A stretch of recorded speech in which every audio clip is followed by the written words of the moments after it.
अब वरीशा कैसी है? तुम बताओ कैसी होगी, बताओ मुझे कैसी होगी।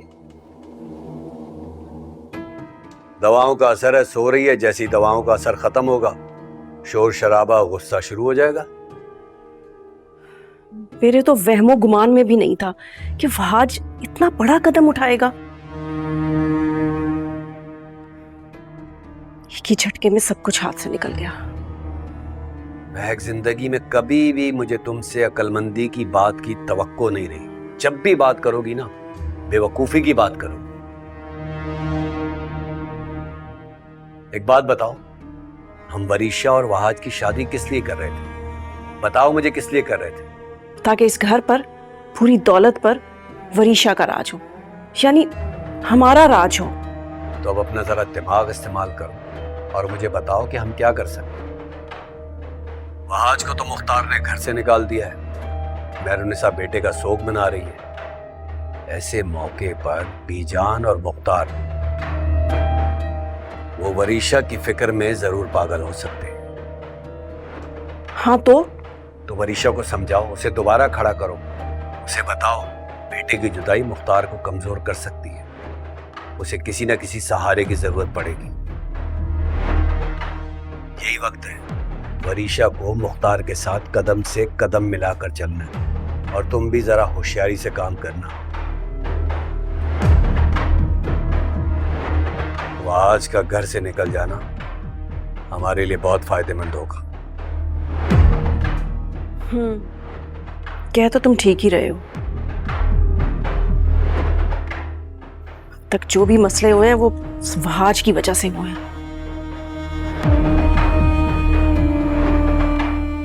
वैसे वहाज के चले जाने से भाभी और मुख्तार भाई तो अंदर ही अंदर घुल रहे होंगे, लेकिन ये अच्छी बात है कि भाभी का सारा गरूर और फख्र मुख्तार भाई ने मिट्टी में डाल दिया। जहां वो अपना गम मनाने में मसरूफ है ना, तुम अपने पांव जमाने में लग जाओ और फिक्र मत करो। मैं वरीशा को समझाकर दोबारा उस घर में भेजता हूं, और खुदा के लिए अब तुम उसे संभाल लेना। कोशिश करूंगी, पर मेरी वो कोई बात सुनती नहीं है। तुम्हें उससे बात करनी चाहिए महक, करनी चाहिए। चलो मैं बंद कर रहा हूं फोन। और हाँ, वो ड्रेस कहाँ है जिसमें वरीशा दुल्हन बनी बैठी थी? यही फेंक के गई है। उठाओ उसे, संभाल के रखो, और जैसा मैं कह रहा हूं वैसे ही करना।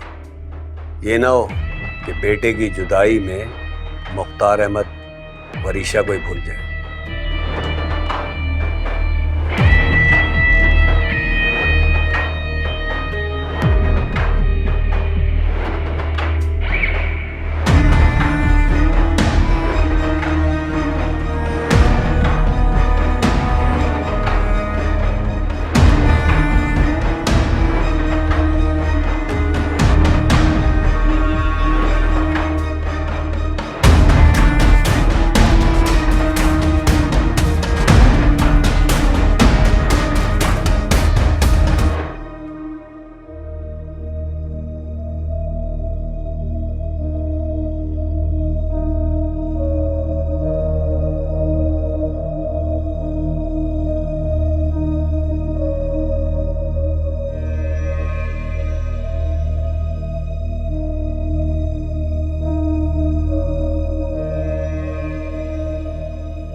बड़े बाबा, मुझे अफसोस है कि मेरी वजह से आपके जिगर का टुकड़ा, आपका बेटा, आपसे दूर हो गया।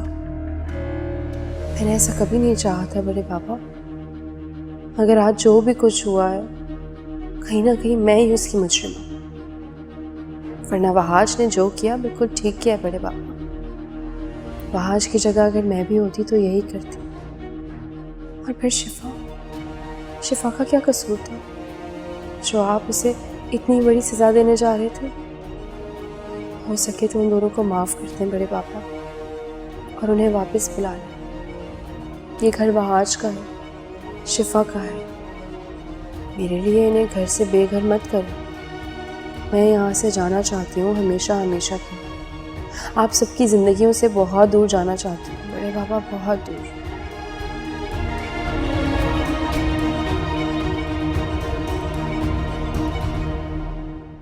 वरीशा,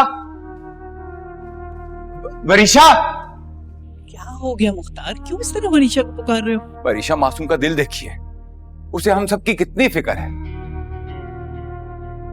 और एक हम हैं, उस मासूम को एक छत नहीं दे पाए। ये देखिए,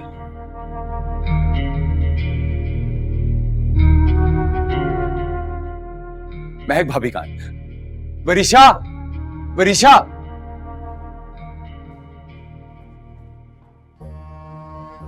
जी मुख्तार भाई। वरीशा का पता कहां है? नहीं, कुछ नहीं बता के गई। बस उठी और निकल गई। मैंने उसे रोकने की बहुत कोशिश की, लेकिन वो नहीं रुकी। अपने निकाह का जोड़ा देखकर रोती रही। ये खत छोड़ गई। तो उसी वक्त बताना चाहिए था ना, अब बताने का क्या फायदा है? क्या बताती बीजान? आपकी और मुख्तार भाई की इस घर में कोई अहमियत ही कहाँ है?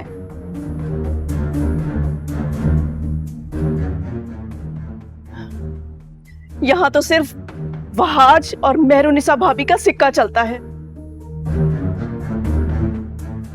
पता नहीं कहाँ और किस हाल में होगी मेरी बच्ची। आप नहीं जानते, मेरी बच्ची अंगारों पे लौट रही है। कहां गई होगी?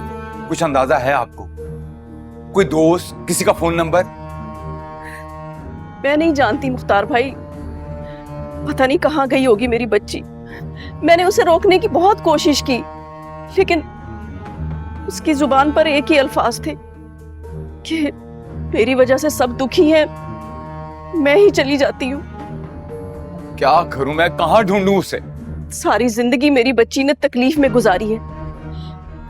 मैंने सोचा था कि आप लोगों के पास आकर मुझे कुछ सुकून मिलेगा, लेकिन अब आंसू बहाने का क्या फायदा है? सोचो जरा, कहाँ गई है वो जवान बच्ची? ऐसे कैसे?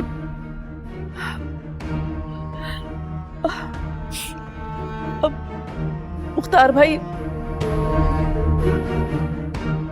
शायद वो रजा के पास गई हो।